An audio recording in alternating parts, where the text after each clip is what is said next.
ఈ మధ్య కాలంలో ప్రవచనాలు చెప్పేటువంటి వారు, అంటే ఆధ్యాత్మిక ప్రవచనాలు చెప్పేటువంటి వారు జ్యోతిష్యానికి సంబంధించిన అంశాలు కొంతమంది చెబుతున్నారు, ఇంక్లూడింగ్ రాశి ఫలాలతో సహా. ఇంకొక ద్విశతావధాని గరికపాటి నరసింహారావు గారు కూడా జ్యోతిష్య శాస్త్రం గురించి కొన్ని ప్రవచనాల్లో కాస్త హేళనగా మాట్లాడారు.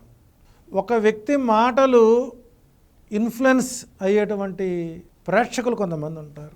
వాళ్ళ వలన జ్యోతిష్యానికి మనుగడ లేకుండా పోతున్న సందర్భాల్లో మరి ఆయన ఏ ఉద్దేశంతో అన్నారో అది వారి విజ్ఞతకే వదిలేస్తూ, ఇక ప్రవచనకారులు కూడా జ్యోతిష్యానికి సంబంధించినటువంటి ఎపిసోడ్స్, అంటే ఈ రోజున జ్యోతిష్యం పిచ్చివాడి చేతిలో రాయి మాదిరిగా తయారైనటువంటి తరుణంలో ఎవరో ఒకరు పిల్లి గంటలో మెడలో గనక గంట కట్టకపోతే జ్యోతిష్యానికి మనుగడ లేకుండా పోతుందేమో అన్నటువంటి ఒక చిన్న ఆలోచన నన్ను కలవరపరిచి